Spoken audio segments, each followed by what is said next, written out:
How's it going, guys? My name is Stone and welcome to these reviews, or welcome back if it ain't your first time here. Today I'm going to be reviewing the final album by Captain Beefheart and his magic band, Ice Cream for Crow, released in 1982. This would be the last studio album by the Captain before quitting music entirely in order to pursue a career as a full-time painter. This is generally seen as a collection of leftovers and recycled material from over the years, some of it even being recorded as early as the Safe as Milk days, in which he decided to finally put out before retiring. He originally wanted to release some of the tracks from the original Bad Chain Puller sessions, but was rejected by Zappa for ruining the integrity of the original album, something along those words. Due to this, Beefheart had to form a new magic band last minute, and they had only a few weeks of time together to rehearse and record these tracks, with one of them being written last minute. While I can see why fans would consider this to be a disappointing swan album for the Captain, I can't help but love every aspect about it, and I honestly find this record to be my third or even second favorite Beefheart album. Definitely the album I listen to the most as of lately. Though Don does sound a bit exhausted due to his cocaine habits getting the best of him, I still think his vocals are great, and his approach to the lyrics come off more like he's a poet with an attitude, rather than his usual persona that he has on the mic on his previous albums. We open with the most accessible track on the album, Ice Cream for Crow, the title track. Such an incredible opener. It kicks things off with this twisted yet melodic guitar interplay between Jeff Morris Tepper and Gary Lucas, as well as a nice thumping drum beat that keeps such a strong groove. The bass playing is also really good. I always feel bad for the bassist and the magic bands because with like how badly produced sometimes these can be, like it's almost impossible to hear what's going on. But in this song you can hear it, and I dig it. And of course, how can we not forget the Captain's rowdy vocal performance? He really puts a lot of energy into this track compared to the rest, and makes for a captivating listen, even if you get lost in what he's trying to say through the lyrics. I think in this song he's just talking about how like hot it is. At least that's what the video kind of references. But some of my favorite lines are. I have each song listed with favorite lines. White hat on a pumpkin, you know it's something. I just love the way he reaches for that white. Like I want to be able to hit those notes, or I don't know, sound that way in a live audience would be fun. Or like, cut the cake, we'll all get well. Don't shake my hand, give me a claw. I'm not gonna try to do the whole song, obviously, but just some of my favorite moments. And the way he like inflects it is just so good. This would be, as I mentioned, the only song to get a music video in Beefheart's discography, but was rejected by MTV for being too weird, which I find pretty ironic. But even without the video, this song makes for a safe but exhilarating opener that gets the listener more comfortable to the madness that will only grow and grow as the track listing goes forward. This is followed by another tame yet groovy track, The Host, The Ghost, The Most, Holio. I absolutely love how puzzling the drum progression is, and the guitars do a great job at dancing around it, while also giving us some nasty riffs. Beefheart isn't as loud as he was earlier, but he still carries that sense of aggression through his delivery. Some of my favorite lines have got to be, I watch your cut with clarity, or what is it? The light lovely one with the nothing door. I also enjoy the backing vocals on the chorus, which end the song on a pretty solid note. With it only being 2 minutes long, like most Beefheart tracks, they make it seem like longer with just a, again, like twisted yet catchy riff. I mean, you hear it for yourself. But I heard another YouTuber, The Opinionated Hippie, big fan of his stuff. Check him out if you haven't heard. He has a Beefheart ranking video, but he kind of talked about how this song sounds a bit like the Talking Heads, and I could totally see the comparison. And I love it when people point out comparisons like that I wouldn't have thought on my own. But after that, we get to one of my favorite Beefheart instrumentals, semi-multicolored Caucasian. This seems to be a favorite for a lot of fans, and even when I've shown this album to friends of mine that aren't familiar with the Captain, they tend to only really like this song from the album, which doesn't really surprise me. One could argue that it repeats itself too much, but I think that it doesn't overstay its welcome whatsoever, with the song's progression gradually changing over time. The guitar interplay is once again fantastic, with those drums laying down a very danceable rhythm while allowing space for some great riffs, great drum fills. The riffs that the band come up with are just as so good, yet warped in a very unique way, which is why I'm glad the song is just instrumental, even without the saxophone and all that, because I think the musicianship really speaks for itself here. Just such a catchy track, and again, like, one of the longer songs in the album, but again, does not overstay its welcome. Definitely worth a listen if you're trying to ease your way into Beefheart's catalog. After that, though, we really get into the nitty-gritty of this album. Another favorite of mine, Hey Garland, I Dig Your Tweed Coat. This is the first song I heard from this album, and I remember being unsure of what I was getting into on this album, as I only heard both negative and positive things about it. But it wasn't until I put this song on, baked out of my mind, at an Airbnb by myself, that I was once again blown away by the insanely dissonant, totally out of the box music. Every instrument seems to be going out of its way to avoid syncing up with one another, and create such an aggressive yet difficult listening experience that I always get a kick out of. I honestly think this album is just as aggressive as Trout Mask Replica at times like these, which I really enjoy, because I think, honestly, I would put this maybe like above Lick My Decals, like Trout Mask #1, this 2, or at least 3. It's just that good. Like most of these songs, I have no idea what the lyrics are trying to say, but I still love how unpredictable and specific they are. I got a lot of lyrics here I'll try to get through, but I don't think I can let it go. I got it from the religious scene. Or, it's gotten quite cold. I've decided I can't sell you my coat. My favorite line, the way the music syncs up with it, is when the band kind of stops for a second and it sounds like Beefheart's just going to close the album out on a few more words. But then they all come back in together when he's like, and the rainbow baboon gobbled 15 fish eyes with each spoon. Just so good. It really hits you when you first hear it.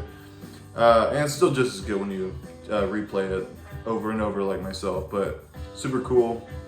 I also like, who'd you look like underneath? That's a good line. And my favorite line, honestly, has got to be, he's like, let me think, I just looked at myself, and from here to there, it ain't far enough, but from here to here, it's too short. Just like totally like WTF, what is he saying?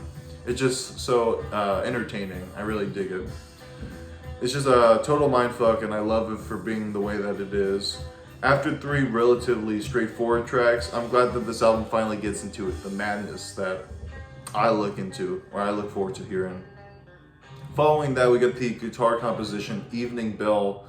This is performed by Gary Lucas, and it's a very wild, intricate, very difficult piece of music that he manages to play effortlessly. I watched videos of him talking about how he learned it. Apparently Don sent him a piano work tape of him playing what would become the track. I could be wrong, but I think it may be the same tape on the Grofins box set, which, yeah, it's funny when you hear the piano work tape on that box set, and then you hear like what the song came to be. It's just so interesting how each guitarist, both Gary Lucas and Bill Harkleroad, kind of like pick out the best moments, or try to like try to be as specific as they can to with like the piano that Don's playing kind of randomly, or maybe not, I don't know. It's all on purpose. Maybe, well, probably it's the Captain. He's deliberate in what he wants. Same with the Magic Band, but apparently it would take him about a week to learn, like, to transcribe and memorize like 10 seconds of it, which I find crazy. But the commitment really paid off, in my opinion, as this track will get anyone scratching their heads wondering how the hell did he play that. I know I was saying that when I first heard it. The bombardment of notes feel a bit like a heavy cloud of music just hovering in your face, but in a way that can be appreciated.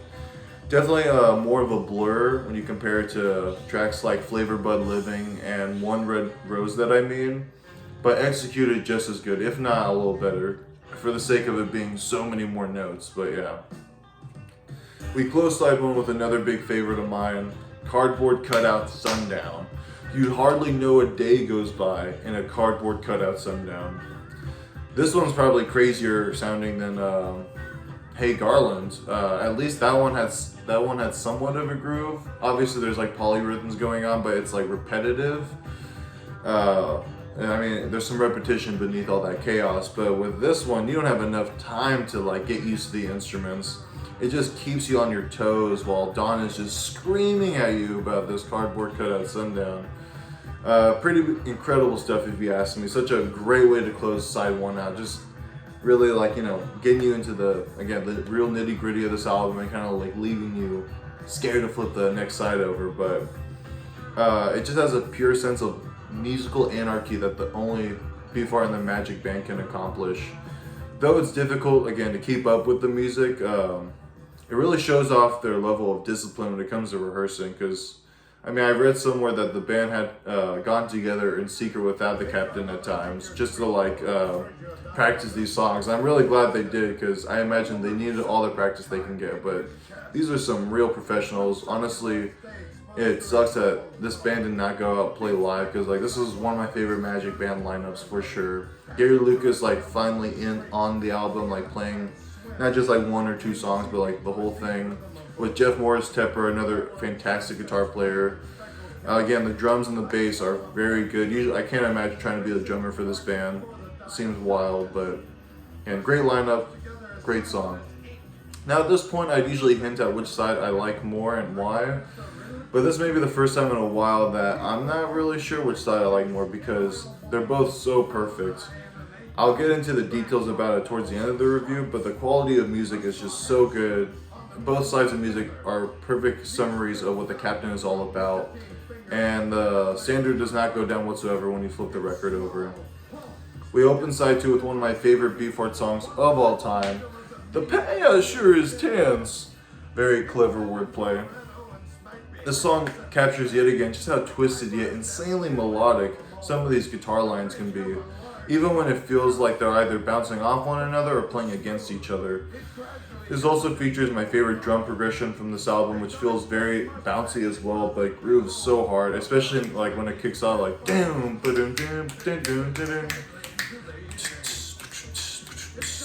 just gets stuck in my head. So fun. Love the air drumming to it when I could keep up. But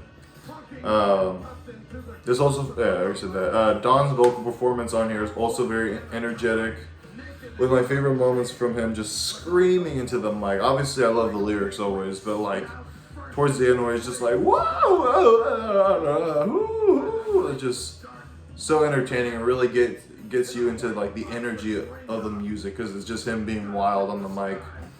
The only line I really have highlighted is the past sure is now. I don't see how. But it's just so good. The inflections really are what really make him sound incredible. The way the song builds and builds over time really helps you get lost in its convoluted rhythm. Even if the mix by the end of it is a little funky, it sounds like they're trying to put so much on top of each other. But the captain's harmonica skills make a notable feature alongside a very distorted guitar riff that fades this track out on such a strong note. Just one of the many highlights from this album, but definitely one of my favorite songs by the captain of all time. Just so good. It's a shame they never played it live. I would love to hear a live version of this. Following that, we get the short but demanding track, Ink Mathematics. God, I love just how aggressive this track is straight from the beginning, sounding relatively easy to move your head along to before it gets into its musical cacophony, where the guitars are playing, it sounds like they're playing different keys. The drums are just doing whatever the hell they want, all while the captain continues with his lyrical shenanigans, perfectly fitting into the music that surrounds him. This dreadful sounding yet entertaining segment happens twice in the track, which makes everything else sound a bit straightforward, but still does not get rid of the filthiness that these guitar chords and riffs have.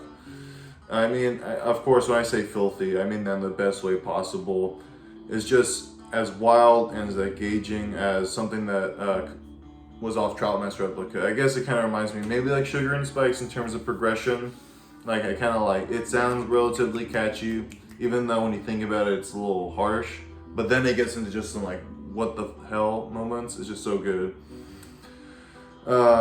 Again, the song is not even like 2 minutes, but the Magic Band and Beefheart know how to make it feel like double its runtime. So props to them for that. But we then get to a track that dates back to the Safe as Milk days, the Witch Doctor Life.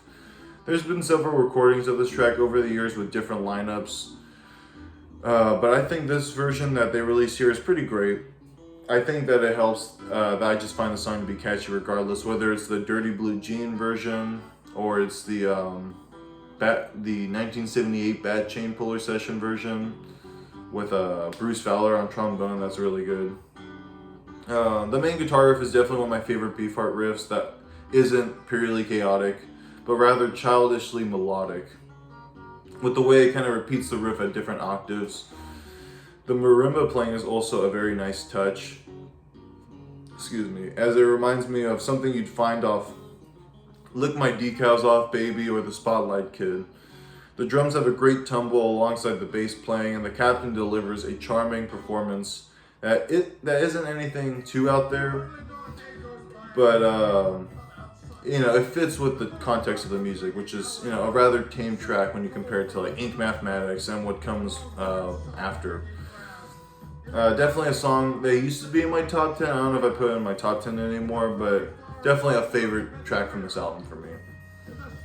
What I really love about side 2 is just how perfect, though, that trilogy of songs that open up the album are. I mean, we get Past Sure Is Tense, insanely melodic tune. Then we get Ink Mathematics, which is very chaotic, just really shows that, fun, wild side. And then we get Witch Doctor Life, which has, it's the tamest of the three, but it's got that 70s Beefheart feel. All these tracks really go to show just how much variety is on this record. I mean, that continues with the next song, which is a poem, 81 Poo Patch, the first of 2 tracks that were originally planned to be released on the original Bat Chain Puller album in '76. This, alongside Apesma, were the only 2 recordings that Beefheart would use since he recorded them on his own. Now, it's really tough to describe, though, like why I like this song.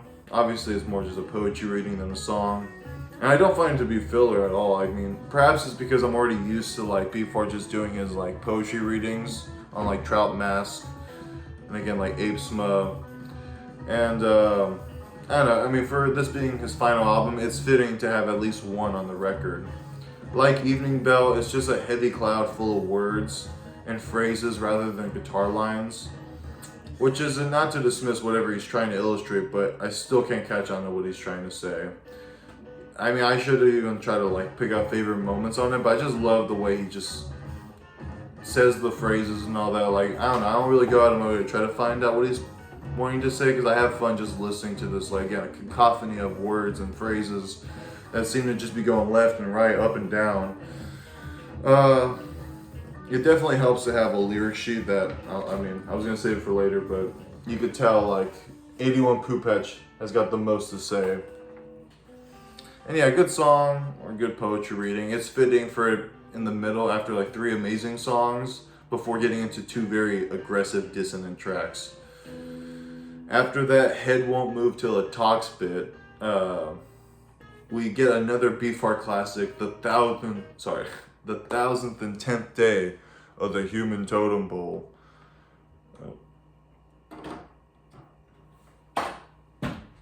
Yes, the 1010th day of the Human Totem Pole. This is the other track that was supposed to be on the '76 Bad Chain Puller album. And while I do enjoy this rendition of the track, I find the original version to be my preferred version, just for the sake of there isn't any blaring sax or horn solos. That isn't to say that I don't enjoy them on here, because it's different, but this track has such an incredible and unpredictable arrangement. One of my favorites by Beefheart and the Magic Band. And I prefer just hearing it close the album out on this complex note, with just the guitars and the drums just playing what they gotta play. Again, very unpredictable, very fun. Even after the many listens, I can never really keep up with, especially with the drums, what they're trying to do. Maybe if I read sheet music and I had it in front of me, it'd be easier. But still, where was I? The drumming on this track is so good. I'm aware that John French had originally recorded drums for this track, but I know Beefheart and John French, they would kind of go back and forth a lot because, again, Beefheart was not an easy man to work with. So they redubbed his parts with Cliff Martinez. I don't know if that was the same for all of these songs, but that's what I've heard, at least for this track. Like, it was recorded in the Dock of the Radio Station sessions. But either way, great drumming. Cliff, you're doing great. I think John French like taught him some of these songs like as a tutor, which I find cool. Like I like hearing about like the lineups kind of like engaging with one another, though they're not there at the same time. What else? The first half of this has a wonderful poem by the captain talking about this totem full of people and describes the flaws and issues that these people face over the many, many, many days. Some of my favorite lines, I got a plenty. It's, the man at the bottom was smiling.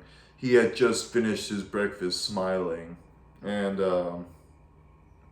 so everybody was starving to get, well, there was no way to get a copter in close, so everybody was starving together. Obviously the pole didn't like itself. It wanted to walk. And then my favorite line is just the way it closes out with this like image of, approaching was a small child with Statue of Liberty doll. I just love the way like again, like not sure what he's trying to say, but just the envision of comparing a Statue of Liberty to a human totem pole. Very creative. After that, we get into the second half of this track, which finally has the captain providing some blistering alto sax and horn improvisations, with one being right beside the other one at times, or sometimes it sounds like there's like three solos going at once on top of everything else the Magic Man is playing, which at this point of the album we haven't heard any of his like horn improvs, and I really enjoy that stuff. I mean, I know he didn't do it on Trout Mask most of the time, but that's definitely a highlight. Same with like Flash Gordon's Ape, just the craziness that he could really achieve with just like his sax insanity. But I think that's why for this album in its context it works. As for the original Bat Chain album, they had it on like brick bats and stuff, so it wasn't like totally missing. As for this, I'm glad it's here.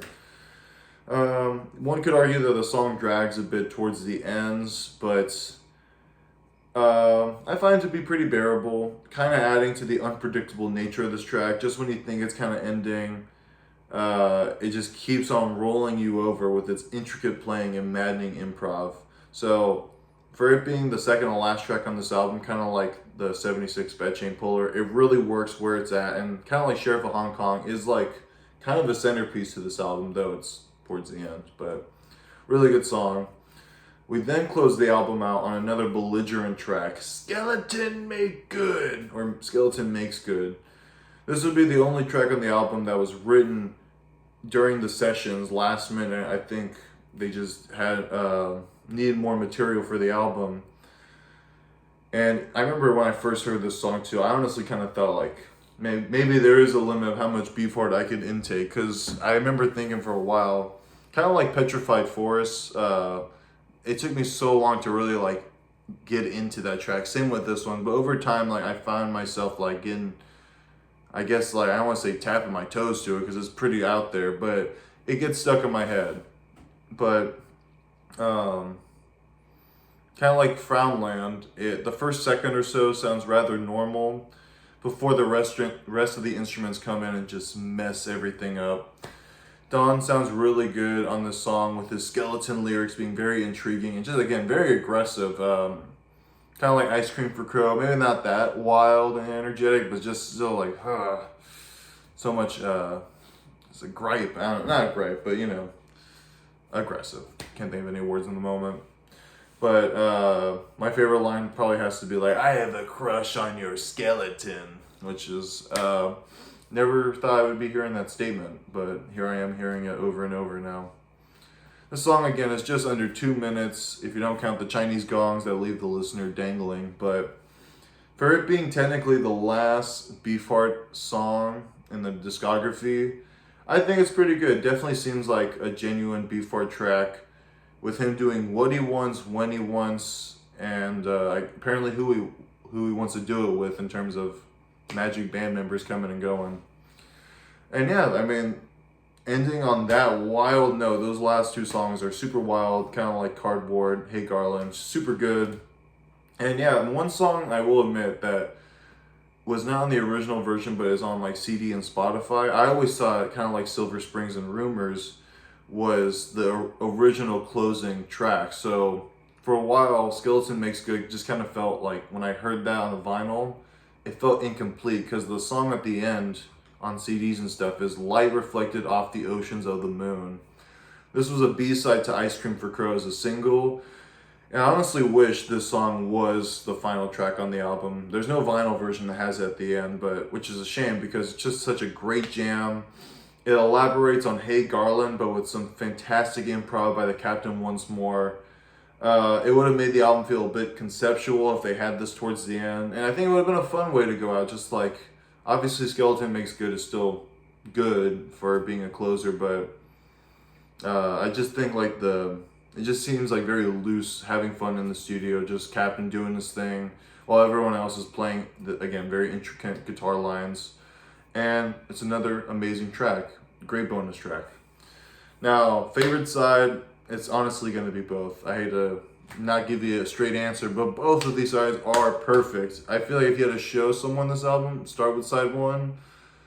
But for me, side two is also just really good. I wouldn't maybe show that one right away just because it could be a little much. But side one is a little much too. Either way, yeah, they perfectly summarize what the Captain's all about. Top 5 songs, let's go. I got Witch Doctor Life, The Past Sure Is Tense, Cardboard Cutout Sundown, Hey Garland, I Dig Your Tweed Coat, and then Semi-Multicolored Caucasian. Banger tracks, maybe not your cup of tea with all of them, but at least check out Semi-Multicolored Caucasian. If you haven't heard this album, what are you doing? What are you watching this video if you haven't heard of the album? Yeah, I'll show the vinyl off. This is an original I think I got in a record store. Needle to the Groove, I showed that in one of my videos. It's very thin, cheap, but great looking cover, great photo of the band. I'll show off the lyric sheet once more, once I get this standing. I love it, it's pretty good stuff. I'm glad it comes with the lyrics, kind of like Troutman's Replica does on repressings. I'll show off the record, it's on Virgin Records, kind of like Dock of the Radar Station. This sounds pretty good, like, I mean, the opening track, Ice Cream for Crows, has some pops and all that, but besides that, like, it's got some nice bassy sound to it. The drums sound really good, like, the kick is really nice. And yeah, just a great album. The Japanese pressing, you should check out on Discogs, comes with a bunch of more, like, photos and stuff drawn by the Captain, and I really wish I could find a Japanese pressing just for the inner sleeve that it has. A lot of those inner sleeves that Japanese pressings have are just so cool. I don't have any Japanese vinyl yet, but I definitely want to make an album worthwhile because I always hear that the bass is not as like big, just because it's like tighter cities, you know, tinier apartments. Don't want to wake up the neighbors with this music, but yeah, I'm also gonna bring up. I'm a part of the Drumbo Club in Facebook, which is cool. Talk with John French kind of leading it, just kind of like reflecting off his time with the Captain and all that, and I always find it fun. I got some of my information from that Facebook page because I reached out, I posted about, oh yeah, like, I love to know his thoughts on Ice Cream for Crow.